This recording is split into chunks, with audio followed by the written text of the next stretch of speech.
Toute écriture est inspirée. Et notre Seigneur béni a dit que les Écritures ne peuvent être anéanties. Toutes les Écritures doivent s'accomplir.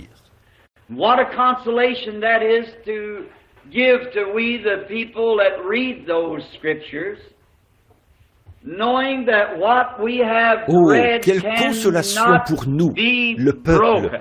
qui lisons ces Écritures, It de gives savoir que ce que nous avons lu ne peut être anéanti. foundation Cela to nous donne le rest fondement our le faith plus on. solide sur lequel reposer notre foi. Every scripture Et chaque must passage be de l'Écriture fulfilled. doit s'accomplir.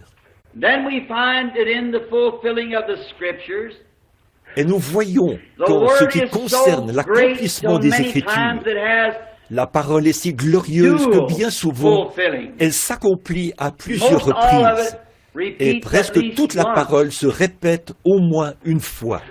For instance, in the Par Bible, in exemple, Matthew, dans la the second Bible, chapter, dans it Matthieu, reads au the chapitre word. 2, It said, out of il y est Egypt écrit, I have là, called my il y est son. dit, j'ai appelé mon fils hors If d'Égypte. you read that Si vous scripture lisez and ce run passage the de reference, l'Écriture you'll find it back et que vous over allez that chercher God la called his référence, son Jacob vous verrez que cela out of renvoie à Israel, Dieu out of Egypt. qui avait appelé son fils And then it Jacob also is hors fulfilled d'Israël, again when he hors called his d'Égypte. son Jesus. Et que cela s'est out de of nouveau Egypt. accompli quand il a appelé son fils And it just Jésus keeps hors repeating d'Égypte, itself because elle se répète it's sans cesse. inspired. parce qu'elle est inspirée.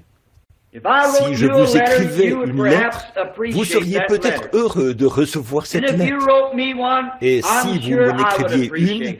je suis sûr que je serais But heureux de la my letter recevoir. would just Mais ma be lettre to ne you. serait destinée qu'à vous. Therefore, after Par you read it conséquent, once, you know une fois all que the vous l'aurez meaning, lu, and the letter would vous en be saisirez tout le insufficient sens. anymore. Et cette lettre ne Anybody serait else. d'aucune It was utilité just à qui que ce designated soit to d'autre. you, or Elle yours n'était to me. destinée qu'à vous, ou la vôtre à moi. But it's not so with God's eternal word. It's Mais il n'en est pas inspired. ainsi de la parole éternelle Therefore, de Dieu. it's to all Elle est inspirée. people, Par conséquent, in elle est all destinée à tous les ages, peuples, dans tous les and âges, to meet all pour faire face à conditions. toutes les situations. C'est ce That's qui what fait makes it qu'elle keep se repeating répète tout le itself. temps.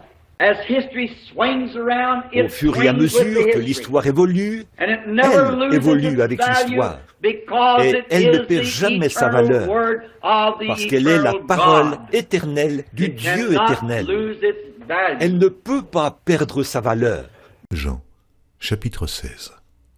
Je vous ai dit ces choses afin qu'elles ne soient pas pour vous une occasion de chute. Ils vous excluront des synagogues, et même l'heure vient où quiconque vous fera mourir croira rendre un culte à Dieu. Et ils agiront ainsi parce qu'ils n'ont connu ni le Père, ni moi. Je vous ai dit ces choses afin que, lorsque l'heure sera venue, vous vous souveniez que je vous les ai dites. Je ne vous ai pas parlé dès le commencement, parce que j'étais avec vous. Maintenant je m'en vais vers celui qui m'a envoyé, et aucun de vous ne me demande « Où vas-tu » Mais parce que je vous ai dit ces choses, la tristesse a rempli votre cœur. Cependant, je vous dis la vérité, il vous est avantageux que je m'en aille, car si je ne m'en vais pas, le Consolateur ne viendra pas vers vous, mais si je m'en vais, je vous l'enverrai. Et quand il sera venu, il convaincra le monde en ce qui concerne le péché, la justice et le jugement. En ce qui concerne le péché, parce qu'il ne croit pas en moi. La justice, parce que je vais au Père et que vous ne me verrez plus. Le jugement, parce que le prince de ce monde est jugé. Oh, j'ai encore beaucoup de choses à vous dire, mais vous ne pouvez les porter maintenant. Quand le Consolateur sera venu, l'Esprit de vérité, il vous conduira dans toute la vérité, car il ne parlera pas de lui-même, mais il dira tout ce qu'il aura entendu, et il vous annoncera les choses à venir. Il me glorifiera, parce qu'il prendra de ce qui est à moi, et vous l'annoncera. Tout ce que le Père est à moi, c'est pourquoi j'ai dit qu'il prend de ce qui est à moi, et qu'il vous l'annoncera. Eh bien là, si seulement nous pouvions reconnaître cette même chose, que notre grand conducteur, le Saint-Esprit, Dieu l'a envoyé, et il est notre conducteur. Et peu importe ce que le monde dit, et combien ils vous rient au nez, et se moquent de vous, nous suivons notre conducteur. Dieu a envoyé le Saint-Esprit pour qu'il soit notre conducteur. Voyez, encore un peu de temps et le monde ne me verra plus. Mais vous me verrez, car je serai avec vous et même en vous jusqu'à la fin du monde. Donc, notre grand conducteur est avec nous, le Saint-Esprit. Maintenant, nous devons suivre ce conducteur et faire exactement ce qu'il nous dit de faire. Et ce conducteur ne nous fera jamais sortir du sentier. Il nous gardera sur le sentier de l'Écriture en tout temps. Mais il n'ira jamais d'un côté pour quelque chose et de ce côté-ci pour quelque chose. Il s'en tiendra strictement au chemin des Écritures. Et Moïse avait un chemin par lequel il devait conduire Israël. Et cela passait par la mer Rouge, puis par le Jourdain, et directement au pays promis, là, en passant par le désert. Ce n'est pas Moïse qui a dévié, ce n'est pas Dieu qui a dévié, ce sont les gens qui, après avoir dévié, ont causé des ennuis.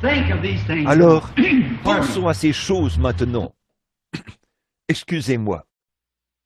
Lecture du livre des Nombres, chapitre 21.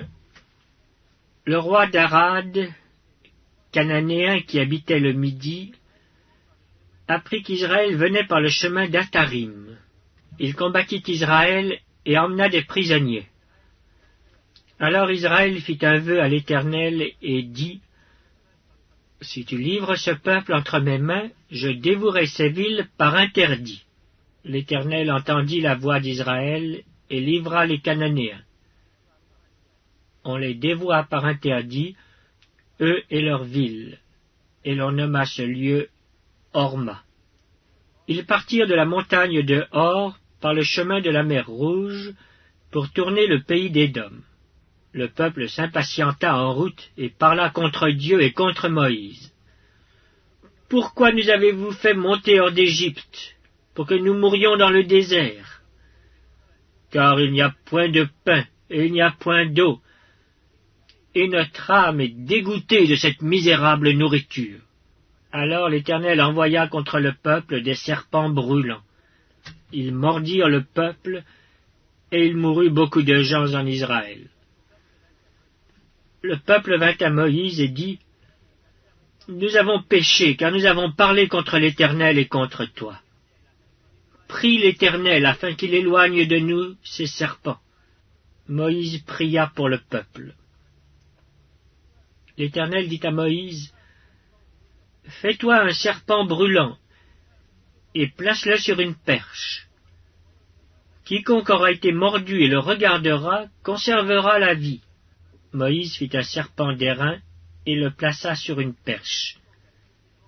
Et quiconque avait été mordu par un serpent et regardait le serpent d'airain, conservait la vie. Moïse, le conducteur roi, finalement, une fois qu'il avait fait connaître au peuple par des miracles et des prodiges que Dieu seul était capable d'accomplir, il avait accompli ces miracles et ces prodiges devant les anciens d'Israël et devant Israël, si bien qu'ils ont été convaincus que ce Moïse était le roi, qu'il les ferait sortir de ce pays pour les conduire dans ce bon pays qui leur avait été promis. Alors, quand ils ont vu ces grandes choses que Moïse avait faites au nom de Dieu, ils étaient disposés à le suivre. Et lui, il les avait fait sortir, les avait conduits et fait passer par la mer Rouge, qu'ils ont traversé à pied sec. Et il les a conduits lors du voyage dans le désert, ce qui signifie un temps de test. Quand quelqu'un reçoit Christ comme son sauveur, tout va très bien pour lui.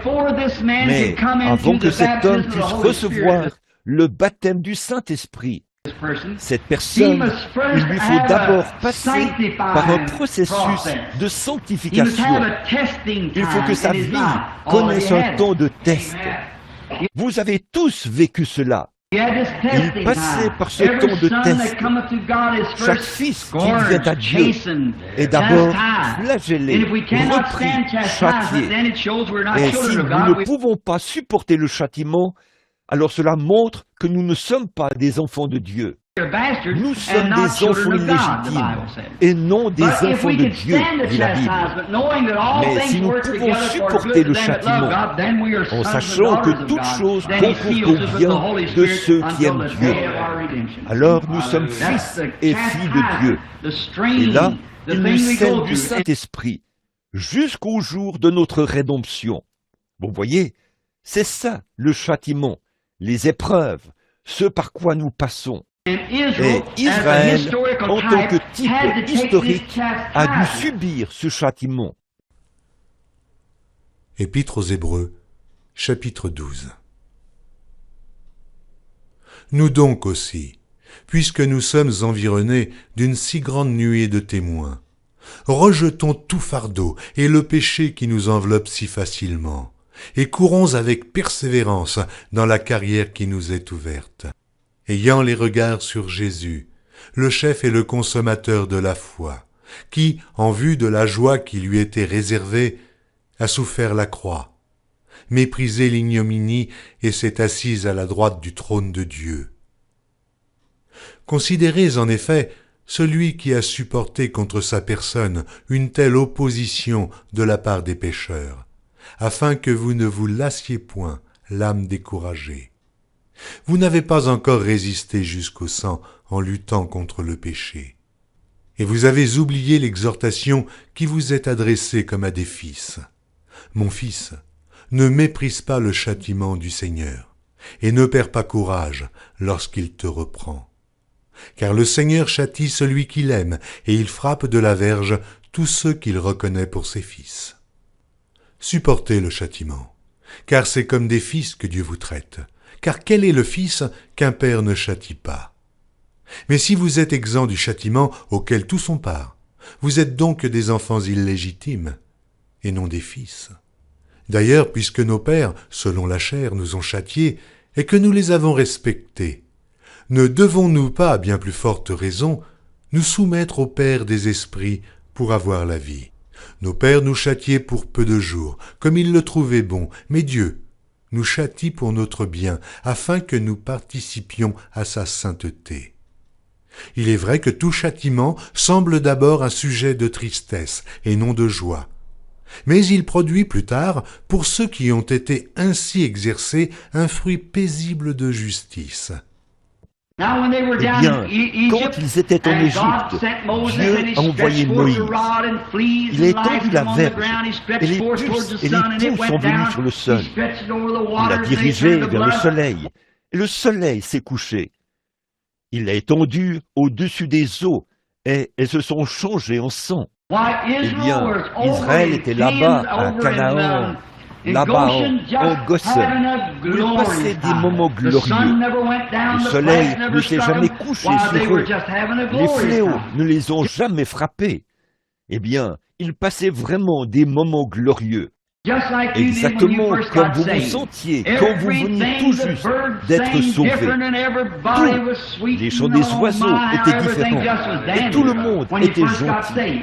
Et, oh là là, comme tout marchait à merveille, quand vous veniez tout juste d'être sauvés. Puis est venu le temps de l'épreuve, le temps du châtiment, de la sanctification, où il vous fallait vous sanctifier des choses du monde, rejeter les fardeaux qui vous enveloppent si facilement. Vous, les hommes, il vous fallait arrêter de fumer, arrêter de boire, arrêter d'aller à la salle de billard, arrêter vos parties de cartes qui durent toute la nuit. Il vous fallait vous sanctifier et abandonner toutes ces choses par la foi dans le sang de Jésus-Christ. Vous sanctifier. Vous, les femmes, il vous fallait laisser pousser vos cheveux, allonger vos robes et vous conduire différemment comme vous le faisiez auparavant. Le temps de la sanctification. Bien des fois, les gens se rebellent et repartent. Eh bien, ce n'est pas un enfant de Dieu, ça, voyez-vous. Un enfant de Dieu regarde tout droit vers le calvaire, et il sait que c'est pour son bien. Jean, chapitre 6. Après cela, Jésus s'en alla de l'autre côté de la mer de Galilée, de Tibériade, Une grande foule le suivait parce qu'elle voyait les miracles qu'il opérait sur les malades. Jésus monta sur la montagne et là, il s'assit avec ses disciples. Or la Pâque était proche, la fête des Juifs. Ayant levé les yeux et voyant qu'une grande foule venait à lui, Jésus dit à Philippe, « Où achèterons-nous des pains pour que ces gens aient à manger ?» Il disait cela pour l'éprouver, car il savait ce qu'il allait faire. Philippe lui répondit, « Mais les pains qu'on aurait pour 200 deniers ne suffiraient pas pour que chacun en reçût un peu. » Un de ses disciples, André, frère de Simon, Pierre, lui dit, « Il y a ici un jeune garçon qui a 5 pains d'orge et 2 poissons. Mais qu'est-ce que cela pour tant de gens ?» Jésus dit, « Faites-les asseoir. » Il y avait dans ce lieu beaucoup d'herbes. Ils s'assirent donc au nombre d'environ 5000 hommes. Jésus prit les pains, rendit grâce, et les distribua à ceux qui étaient assis. Il leur donna de même des poissons, autant qu'ils en voulurent. Lorsqu'ils furent rassasiés, il dit à ses disciples, « Ramassez les morceaux qui restent, afin que rien ne se perde. » Ils les ramassèrent donc, et ils remplirent 12 paniers avec les morceaux qui restèrent des 5 pains d'orge, après que tous eurent mangé. Ces gens, ayant vu le miracle que Jésus avait fait, disaient, « Celui-ci est vraiment le prophète qui doit venir dans le monde. » Et Jésus, sachant qu'il allait venir l'enlever pour le faire roi, se retira de nouveau sur la montagne, lui seul. Quand le soir fut venu, ses disciples descendirent au bord de la mer. Étant montés dans une barque, ils traversaient la mer pour se rendre à Capernaum. Il faisait déjà nuit, et Jésus ne les avait pas encore rejoints. Il soufflait un grand vent, et la mer était agitée. Après avoir ramé environ 25 ou 30 stades, ils virent Jésus marchant sur la mer et s'approchant de la barque, et ils eurent peur. Mais Jésus leur dit, « C'est moi, n'ayez pas peur. » Ils voulaient donc le prendre dans la barque, et aussitôt la barque aborda au lieu où ils allaient. La foule qui était restée de l'autre côté de la mer avait remarqué qu'il ne se trouvait là qu'une seule barque, et que Jésus n'était pas monté dans cette barque avec ses disciples, mais qu'il était parti seul. Le lendemain, comme d'autres barques étaient arrivées de Tibériade, près du lieu où ils avaient mangé le pain après que le Seigneur eut rendu grâce, les gens de la foule, ayant vu que ni Jésus, ni ses disciples n'étaient là, montèrent eux-mêmes dans ces barques et allèrent à Capernaum à la recherche de Jésus. Et, l'ayant trouvé au-delà de la mer, ils lui dirent, « Rabbi, quand es-tu venu ici ?» Jésus leur répondit, « En vérité, je vous le dis, vous me cherchez non parce que vous avez vu des miracles, mais parce que vous avez mangé des pains et que vous avez été rassasiés. Travaillez non pour la nourriture qui périt, mais pour celle qui subsiste pour la vie éternelle, et que le Fils de l'homme vous donnera. Car c'est lui que le Père, que Dieu a marqué de son sceau. » Ils lui dirent, « Que devons-nous faire pour faire les œuvres de Dieu ?» Jésus leur répondit, « L'œuvre de Dieu, c'est que vous croyez en celui qui l'a envoyé. » « Quel miracle fais-tu donc, lui dirent-ils, afin que nous le voyions et que nous croyions en toi? Que fais-tu?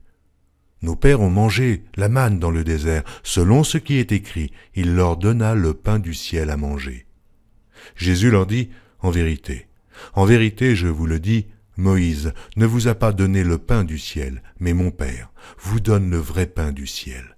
Car le pain de Dieu, c'est celui qui descend du ciel et qui donne la vie au monde. » Ils lui dirent, « Seigneur, donne-nous toujours ce pain. » Jésus leur dit, « Je suis le pain de vie. Celui qui vient à moi n'aura jamais faim, et celui qui croit en moi n'aura jamais soif.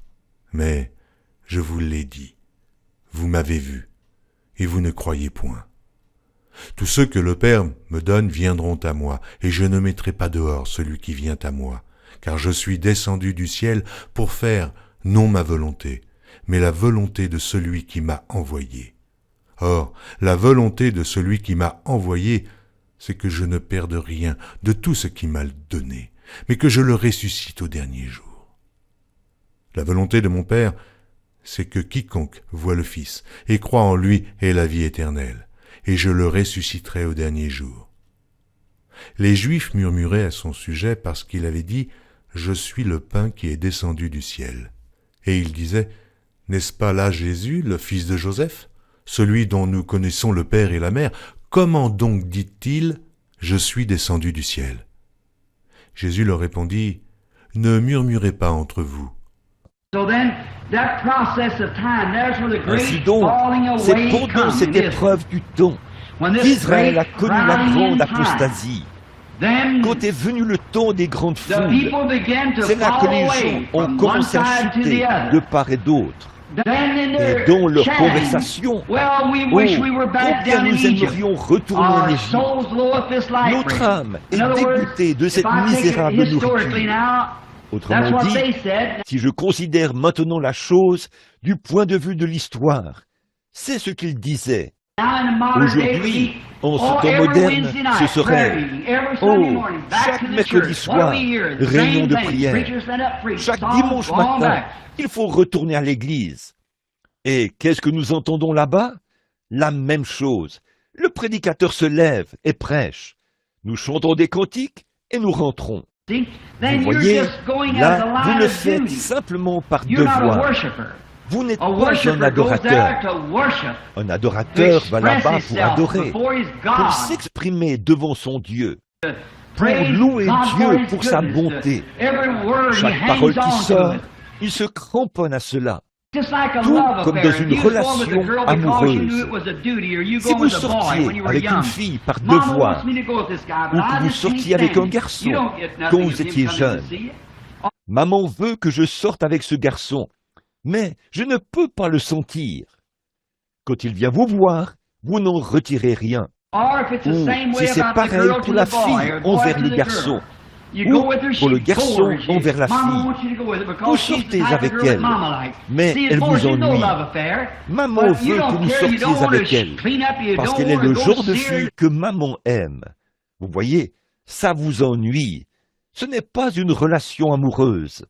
Mais voilà, ça ne vous intéresse pas. Vous ne voulez pas faire votre toilette. Vous ne voulez pas aller la voir. Et c'est, eh bien, c'est quelque chose d'horrible.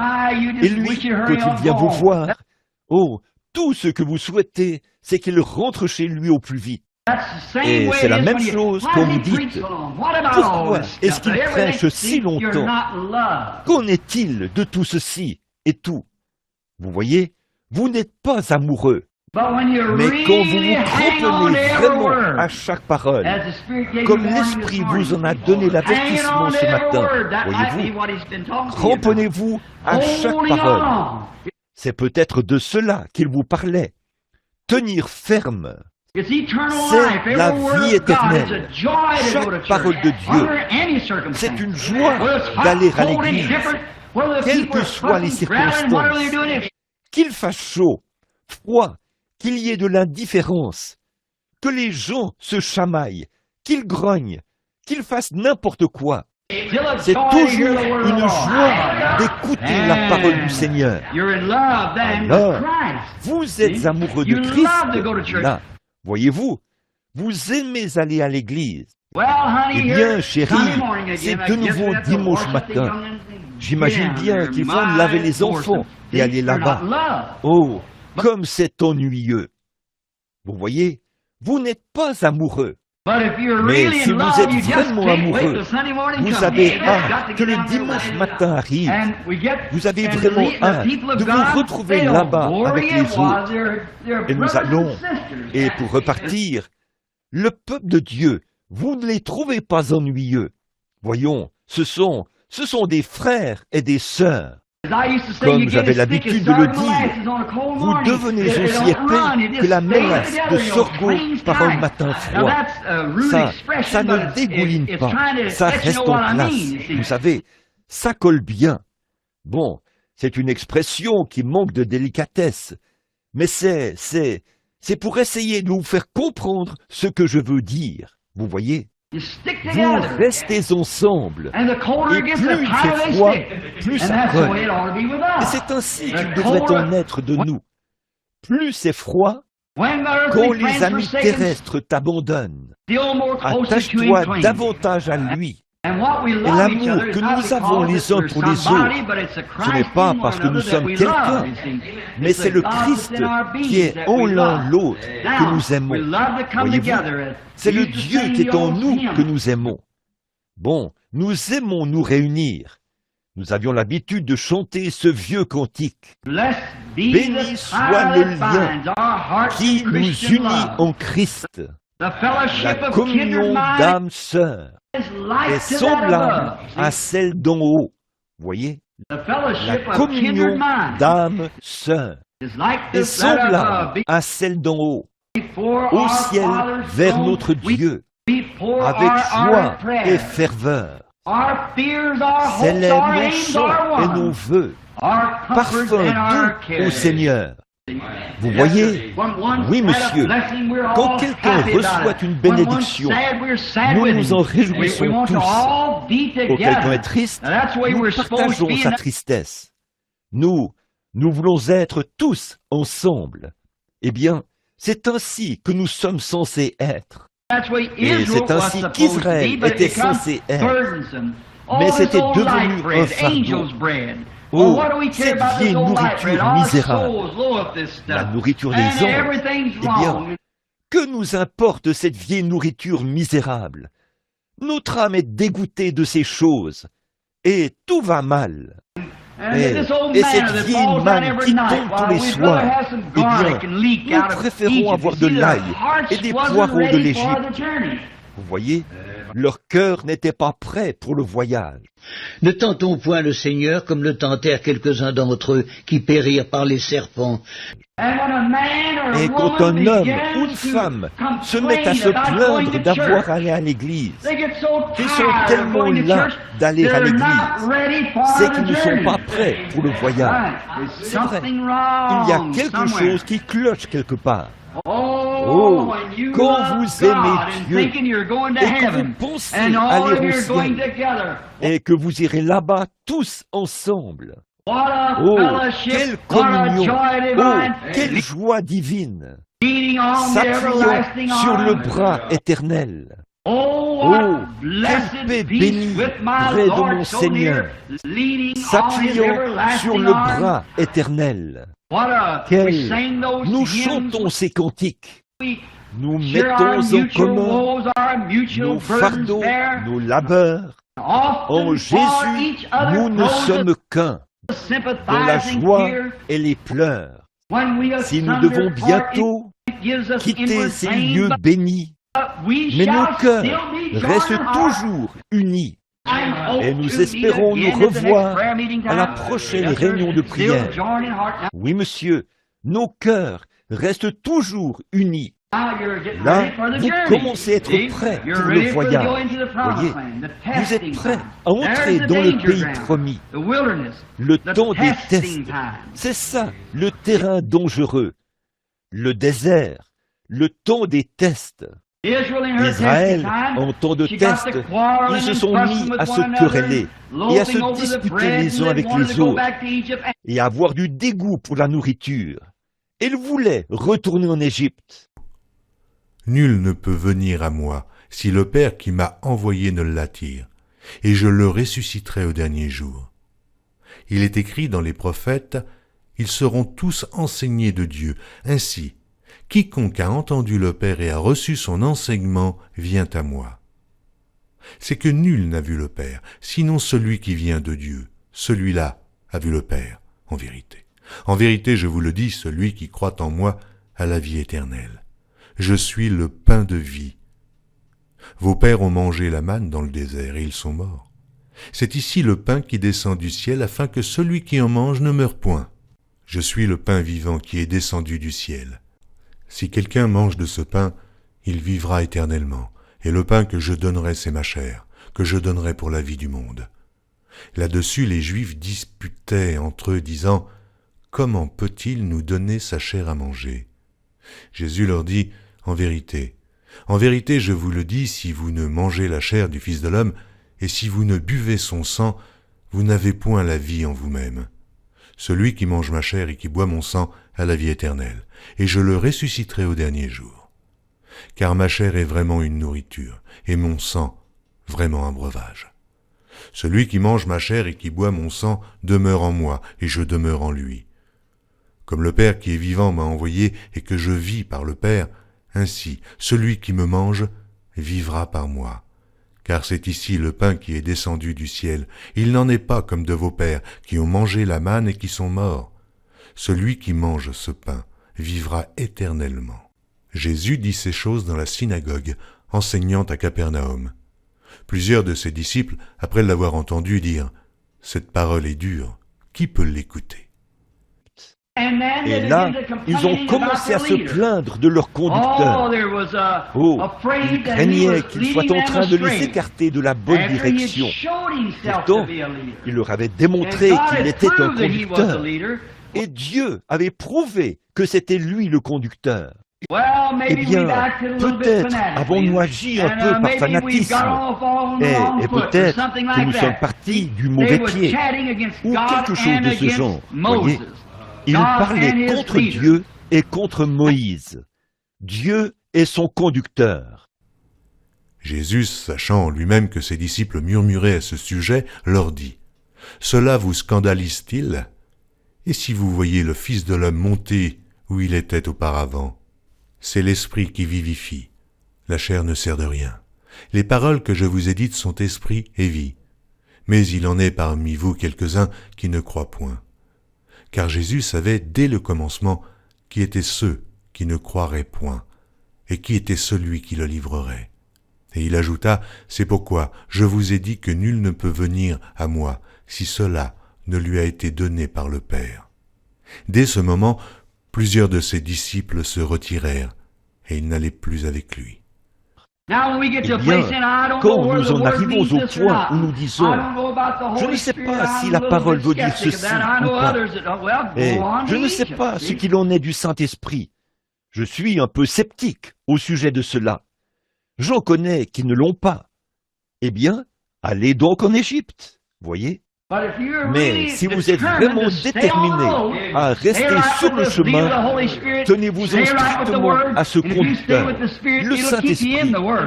Tenez-vous-en strictement à la parole.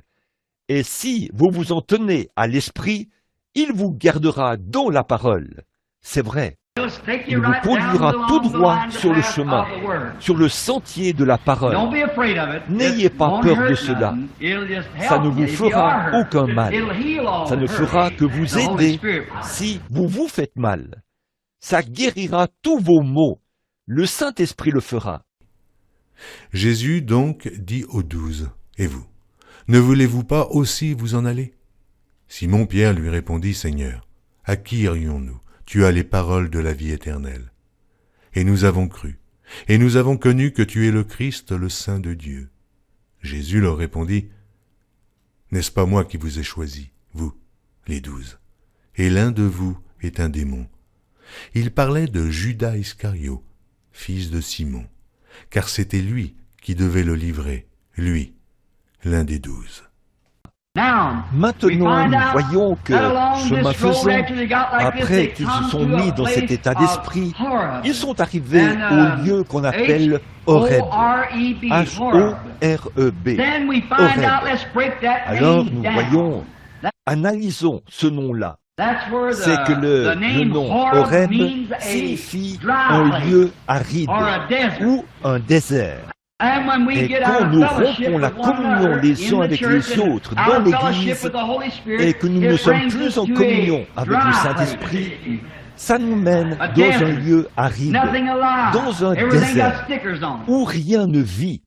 Tout est rempli d'épines. Vous voyez, un désert, un petit cactus rempli d'épines. Saviez-vous ce que c'est? C'est une précieuse petite feuille tendre qui n'a pas reçu d'eau. Elle s'est simplement enroulée si solidement sur elle-même qu'elle est devenue une épine. Et quand vous voyez quelqu'un comme ça, c'est peut-être une précieuse âme qui, si elle avait été bien arrosée, serait devenue une tendre petite feuille ou quelque chose comme ça.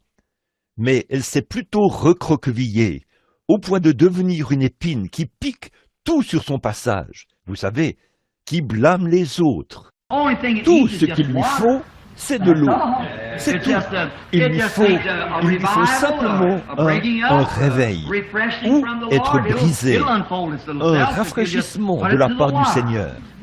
Elle s'ouvrira si vous lui donnez simplement de l'eau.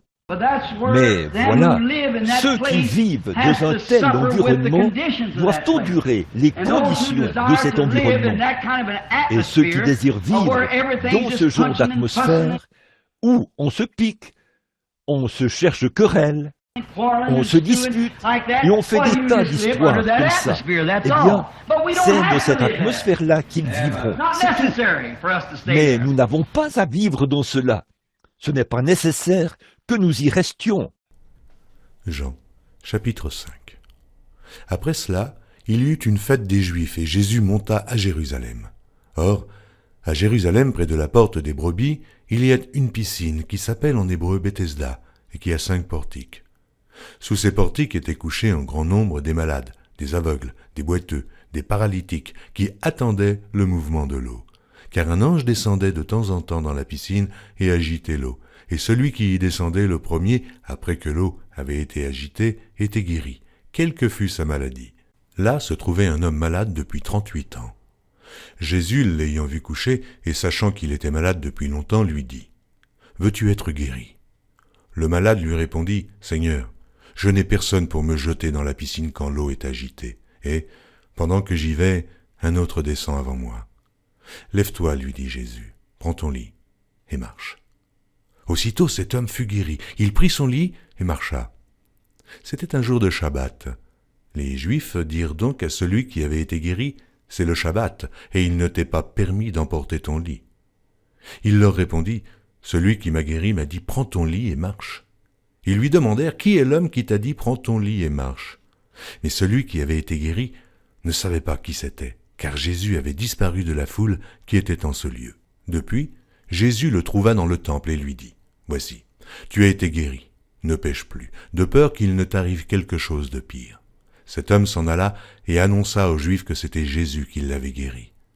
C'est pourquoi les Juifs poursuivaient Jésus, parce qu'il faisait ces choses le jour du Shabbat. Mais Jésus leur répondit, « Mon Père agit jusqu'à présent, moi aussi j'agis. » À cause de cela, les Juifs cherchaient encore plus à le faire mourir, non seulement parce qu'il violait le sabbat, mais parce qu'il appelait Dieu son propre Père, se faisant lui-même égal à Dieu. Jésus reprit donc la parole et leur dit, « En vérité, je vous le dis, le Fils ne peut rien faire de lui-même, il ne fait que ce qu'il voit faire au Père. Et tout ce que le Père fait, le Fils aussi le fait pareillement. Car le Père aime le Fils et lui montre tout ce qu'il fait. Et il lui montrera des œuvres plus grandes que celles-ci, afin que vous soyez dans l'étonnement. Car, comme le Père ressuscite les morts et donne la vie, ainsi le Fils donne la vie à qui il veut. Le Père ne juge personne, mais il a remis tout jugement au Fils, afin que tous honorent le Fils comme ils honorent le Père. Celui qui n'honore pas le Fils n'honore pas le Père qui l'a envoyé. En vérité, je vous le dis, celui qui écoute ma parole et qui croit à celui qui m'a envoyé a la vie éternelle, et ne vient point en jugement, mais il est passé de la mort à la vie. En vérité, je vous le dis, l'heure vient, et elle est déjà venue où les morts entendront la voix du Fils de Dieu, et ceux qui l'auront entendu vivront. Car comme le Père a en lui-même la vie, il a donné au Fils d'avoir la vie en lui-même, et il lui a donné le pouvoir de juger parce qu'il est le Fils de l'homme. Ne vous étonnez pas de cela, car l'heure vient où tous ceux qui sont dans les sépulcres entendront sa voix et en sortiront. Ceux qui auront fait le bien ressusciteront pour la vie, mais ceux qui auront fait le mal ressusciteront pour le jugement.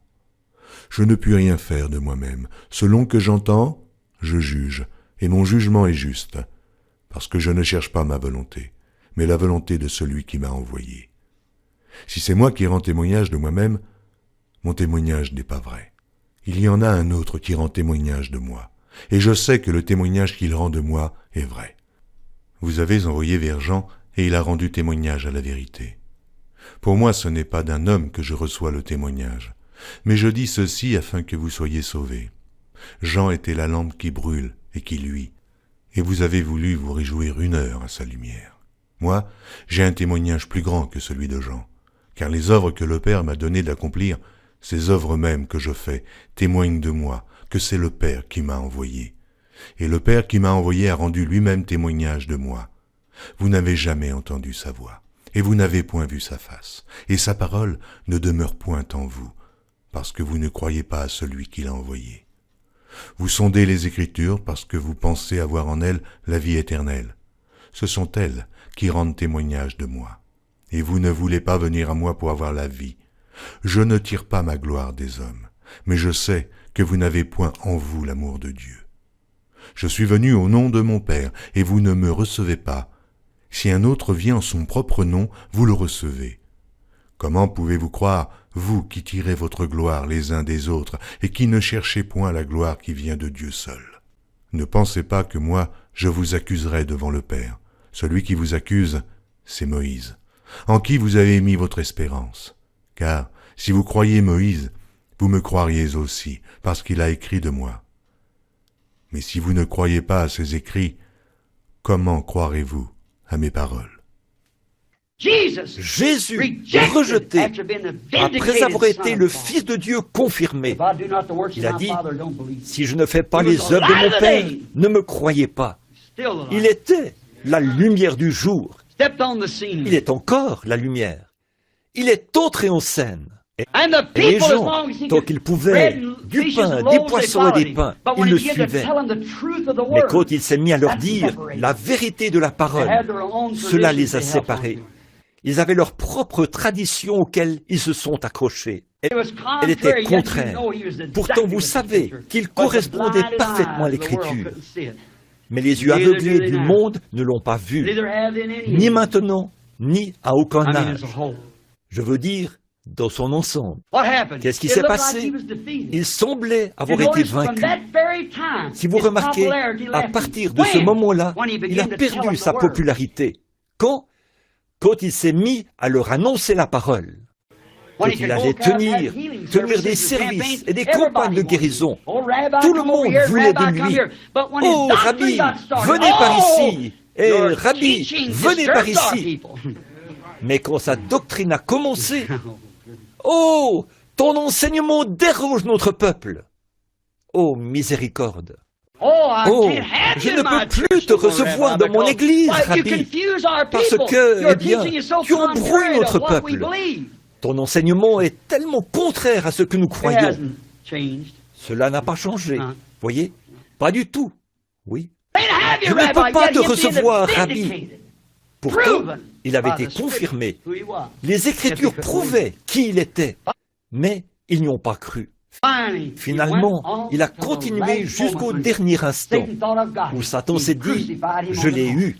Il l'a crucifié sur la croix. Il déclinait, jusqu'à ce que finalement, ils ont pensé qu'il avait eu. Ils l'ont mis dans le tombeau. Mais c'est à ce moment-là que Dieu est entré en scène. Et voici qu'il est sorti du tombeau. Pourquoi? La même chose. Paul, il a dit, tous, Démas m'a abandonné, tous m'ont abandonné à cause de la parole. Je ne crois pas que Démas est allé à des boîtes de nuit et tout, mais Démas voulait partir. Démas était un homme riche, et il voulait suivre le groupe populaire. Alors il est allé là où tous les autres étaient allés. Alors Paul a dit, tous m'ont abandonné. Pourquoi? Il arrivait à la pierre de fête de son ministère. Il s'approchait de la fin. Son désir était d'être un martyr, parce qu'il avait tué Étienne. Il avait été témoin de sa mort. Et c'est lui qui avait approuvé cela. Il désirait mourir. Quand le Agabus, ce prophète célèbre, était allé vers lui, il lui a dit de ne pas monter à Jérusalem. Il a dit, je sais que je ne devrais pas y aller. Non seulement je suis prêt à aller à Jérusalem pour être lié de chaînes, mais je suis prêt à aller mourir pour le Seigneur Jésus. Qu'est-ce que c'était? Il scellait son ministère. Beaucoup de mes frères, ils sont très populaires aujourd'hui parmi leurs frères dénominationnels. Vous n'avez qu'à prononcer un nom. Ah, mes amis, c'est comme si tout s'embrasait. C'est vrai. Lorsque vous prononcez le nom de cette personne, après tout, ce jour-là où le Seigneur m'a parlé, là-bas au bord de la rivière, c'est ce qui a été le fer de lance de ce réveil dans le monde entier. Et c'est de là que sont sortis tous ces grands évangélistes. Ils sont retournés tout droit auprès de leurs frères. Voyez, ces dénominations, desquelles ils étaient sortis, ils viennent tenir des réunions, alors qu'il y a une participation des dénominations. Et là, ils y retournent tout droit. Ils ont la cote. Ce sont de gros noms, cités à la radio, dans les journaux et tout. Tout le monde dit du bien d'eux, mais tous m'ont abandonné. Parce que j'ai opté pour une parole véritable, que je me suis tenu à la parole. Je m'en suis tenu strictement à ce qu'il m'a dit là. J'ai prêché la parole, pas une philosophie dénominationnelle. Prêche la parole. Telle était ma commission. Tiens-t'en à la parole. Et frères, vous qui écoutez ceci sur bande, j'étais un gars formidable. Quand je suis venu parmi vous, en guérissant simplement les malades, en parlant de visions et en montrant des choses. Mais quand je me suis mis à vous dire la vérité au sujet de la parole, pourquoi m'avez-vous tourné le dos? Vous rendez-vous compte que c'est simplement l'accomplissement de ce qu'a dit l'Écriture? Oui, c'est ce qui arrive. Maintenant, j'ai de la peine à m'introduire quelque part. Des lettres arrivent continuellement. L'autre jour, il en est arrivé une qui disait « Frère Branham, j'avais la plus grande confiance en vous, mais je vous ai entendu dire qu'une certaine dénomination dont je fais partie est en train de rétrograder. » Ça disait « Je n'ai plus du tout confiance en vous maintenant, à partir de maintenant. » Ça disait « Environ 25 frères de ma dénomination assistaient à l'une de vos réunions. » Ça disait « Et lorsque vous avez dit ça, nous nous sommes aussitôt levés et nous sommes sortis. Eh bien, tous m'ont abandonné. Mais il y a une chose, lui, il est resté à mes côtés. Je n'ai pas désobéi à la vision céleste qui s'est produite là-bas au bord de la rivière. J'y suis resté fidèle. Lui m'a été fidèle. Je mets ma confiance en lui qu'un jour, je ne sais pas quand, il couronnera mon ministère. Je suis resté le plus fidèle possible. Je ne sais pas ce que ce sera, je ne sais pas quand ce sera. Et dès qu'il sera prêt, je le serai aussi. Il n'y a aucune... J'espère qu'il couronnera mon ministère comme ceci, en me laissant prendre les vêtements de la parole et revêtir son épouse de l'étoffe de la parole, à cause de sa justice. J'espère qu'il me couronnera et qu'il me permettra de me tenir là, ce jour-là, et de dire, « Voici l'agneau de Dieu qui ôte le péché du monde. » Il y a tant de collines à gravir. L'effort, parfois cela devient difficile. Mais celui qui indique le chemin sait exactement ce qu'il nous faut. Il sait ce qu'il nous faut. Les peines de la route nous sembleront bien peu de choses quand nous parviendrons au bout du chemin. Allons à la recherche de cette empreinte de pas ensanglantée. Rappelez-vous simplement, mes amis, le sable sur le rivage de la Galilée, où se trouvaient les empreintes de pas de cet étranger, a été lavé. Et cette voix qui dompta les flots agités ne se fera plus entendre en Judée. Mais le sentier de ce Galiléen solitaire, je le suis avec joie aujourd'hui. Et les peines de la route me sembleront bien peu de choses quand je parviendrai au bout du chemin. Cette première partie de l'Écriture que j'ai lue, il me l'a donnée quand j'étais jeune, juste un jeune homme, et que j'étais là, les épaules bien droites, le torse bombé, beaucoup de cheveux noirs ondulés. Me voilà maintenant les épaules tombantes, chauve, grisonnant, un vieil homme de 53 ans. Mais chaque jour qui passe, il devient plus doux. Et je vous ai annoncé tout l'évangile de Jésus-Christ, sans en rien cacher. Et le désir de mon cœur, c'est de rencontrer l'Église pour laquelle il est mort, revêtu de la justice de son propre sang, vêtu de sa parole et de la justice de sa parole, car sa parole ne peut jamais faillir. Par conséquent, je sais que si je me tiens à la parole et que je suis fidèle à la parole, que la parole demeure en moi et que je demeure en lui. Ce jour-là, je serai heureux d'être resté fidèle. Je ne sais pas ce que l'avenir me réserve, mais vous voyez où nous en sommes, n'est-ce pas? Vous voyez pourquoi tout le monde dit, même certains de mes collègues disent, « Voyons donc, Frère Branham est un homme fini. » Voyez? Oui, un homme fini. Voyez? Ah, on n'entend plus parler de grand-chose. Voyez? Eh bien, nous, ils ne comprennent vraiment pas. Voilà tout. Ils ne comprennent vraiment pas. Voyez? Je pense que ce que Paul désirait le plus, quand il a dit « Mon temps est terminé maintenant », le plus grand désir que Paul avait dans son cœur, c'était d'être un martyr. C'était le désir de leur cœur à tous à cette époque-là. Avez-vous déjà lu le livre des martyrs de Fox et aussi déjà lu le Concile de Nicée? C'était le plus grand des honneurs lorsque certains, Polycarpe et d'autres, sont entrés dans la fosse aux lions. Ils poussaient des cris de joie.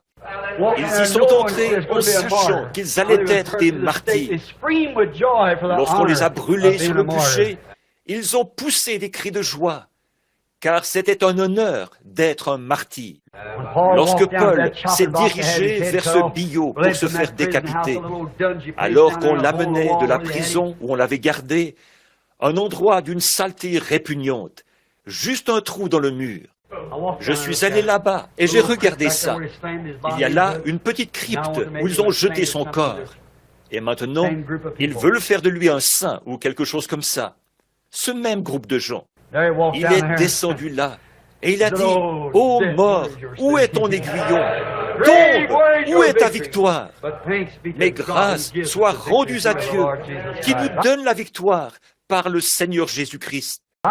J'ai combattu le bon combat, j'ai achevé la course, j'ai gardé la foi. Une couronne m'est réservée, non seulement à moi, mais encore à tous ceux qui auront aimé son apparition. » Nous sommes arrivés là, maintenant au verset 6, jusqu'à 18. Je ne sais pas ce que ça signifiera pour moi, mais je ne fais que vous citer ce que ça a signifié pour d'autres. Et je vais continuer à rester fidèle à la parole jusqu'à ce qu'il ait terminé. Voilà où en est le ministère aujourd'hui. Je ne suis pas un homme fini. J'espère simplement avoir été lavé, amené là. C'est ça. Maintenant, inclinons la tête pendant que nous prions. Ce soir, il y a une petite corde qui descend du trône, appelée la corde de sécurité. Alors que je prie, j'espère qu'elle passera près de chaque personne non convertie qui est ici. Ne voulez-vous pas tendre le bras et la saisir, ami pécheur? Vous dites, Frère Branham, vous avez dit que vous vous faisiez vieux. Et j'imagine que c'est pour cette raison que vous... Non, frère, sœur, quand je n'étais qu'un jeune garçon, je croyais ceci. J'ai donné ma vie pour cela. Mon seul regret, c'est de n'avoir qu'une vie à donner. Si j'avais 10 000 vies, je voudrais les donner toutes pour cela. Oui. Ne voulez-vous pas saisir cette corde alors que ce soir, elle passe près de vous? Vous dites, Frère Branham, je ne suis pas digne de la saisir. Mon enfant, je sais que vous ne l'êtes pas. Mais allez donc faire quelque chose qui vous rendra digne. Et dites-moi ce que vous aurez fait, car moi aussi, je voudrais le faire. Vous ne pouvez absolument rien faire pour devenir digne. Vous êtes indigne de naissance. Il n'y a qu'une chose que vous puissiez faire, c'est de saisir le moyen qui a été préparé pour vous. Vous êtes en train de vous noyer. Ne vous noyez pas là-dedans. Dieu a jeté la corde de sécurité. Tendons le bras et saisissons-la ce soir. Père Céleste, je me souviens, ici même, à cette même chaire, à ce même endroit, j'ai parlé ce matin-là, où j'ai consacré l'Église, ici, sur ce terrain. Et cette pierre angulaire est posée là, contenant toujours la page de la Bible où j'avais écrit ça. J'avais dit, Seigneur Jésus, par ta grâce, je resterai fidèle à la parole. Et maintenant, Je vois que cela a produit exactement la même chose qu'à d'autres époques. Et me voici de nouveau dans ce tabernacle ce soir, après avoir voyagé de par le monde. Et cette petite pierre angulaire est toujours là, avec cette feuille de papier à l'intérieur. Sonde-moi, Seigneur Dieu. J'ai fait beaucoup d'erreurs. J'ai mal agi, Seigneur. De nombreuses fois, j'ai manqué à mes engagements envers toi, comme je viens de témoigner d'un manquement il y a quelques instants. Ô Dieu, aussi vite que je le fais, je veux recevoir le pardon. Dans mon cœur, je t'aime. Et je sais que récemment, tu m'as montré ce lieu où nous allons. Maintenant, je ne sais pas quand tu en auras terminé avec moi, Seigneur. Je suis ici ce soir, par ta grâce, et je ne sais pas quand tu auras terminé, mais je sais qu'il faudra en arriver là. Mais quand ce moment arrivera, je ne veux pas être un lâche. Je veux me tenir debout comme l'ont fait les autres. Mais, ô Dieu, si je dois sceller mon témoignage par ma propre vie, ou quelle que soit la chose qui doit arriver, Seigneur, alors couronne-le. Ne me couronne pas, moi. Couronne le ministère que j'ai prêché, Seigneur. C'est ta parole. Et je sais que cette parole est plus que capable de me ressusciter à la résurrection. Et je n'ai pas honte de la parole que j'ai prêchée, parce qu'elle est la puissance de Dieu pour le salut de tous ceux qui croient. Je te remercie pour la petite Église qui est toujours debout aujourd'hui. Lorsque j'ai pris cette position-là pour la parole, les prophètes ont prophétisé et ont dit, « Dans 6 mois, ce sera devenu un garage. » 30 ans ont passé. Elle est plus en feu aujourd'hui qu'elle ne l'a été depuis des années. Sur ce roc, je bâtirai mon Église. Nous te remercions pour notre pasteur. Nous te remercions pour les diacres, les administrateurs. Nous avons tous un petit rôle à remplir, Seigneur, et nous voulons le remplir avec loyauté. Nous voulons le remplir correctement. Il y a peut-être des gens ici qui aimeraient se joindre à nous ce soir, Seigneur. Et le moyen pour eux de le faire, c'est simplement de saisir cette petite corde de sécurité et de se mettre à tirer, de la passer autour de leur poignet, de l'attacher autour de leur cœur et de dire, maintenant, Seigneur, tire, soulève-moi. Et ils sortiront et brilleront comme l'or. Accorde-le, Seigneur. Nous attendons ce moment-là. Nous croyons que la fin est proche. Nous voyons, comme nous l'avons enseigné ici, que c'est maintenant l'âge de l'Église de Laodicée. Nous voyons qu'il ne peut plus rien arriver d'autre que la venue du Seigneur.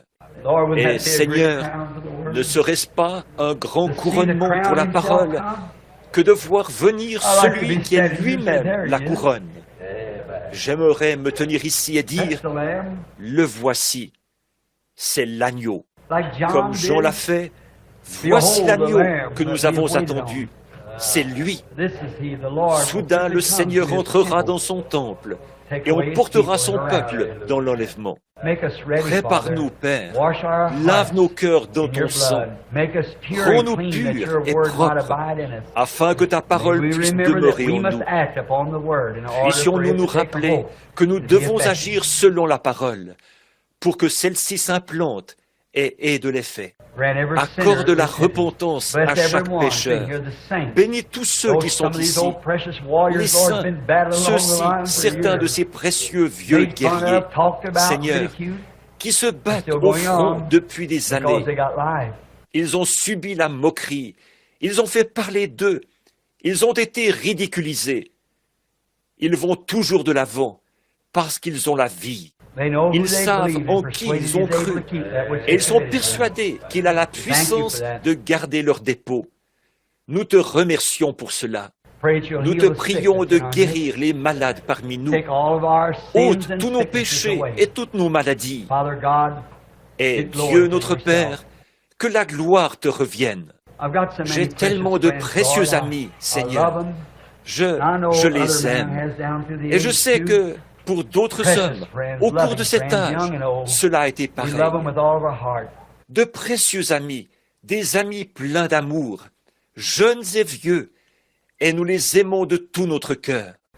Maintenant, rends-nous fidèles, Seigneur, vraiment fidèles à la parole, afin qu'un jour, nous puissions les rencontrer dans un pays meilleur, où il n'y aura ni tristesse ni chagrin. Nous attendons la venue du Seigneur pour bientôt. Nous croyons qu'il viendra. Maintenant, bénis l'incroyant qui est ici ce soir, Seigneur. Puisse-t-il devenir un croyant et t'accepter comme son sauveur ce soir.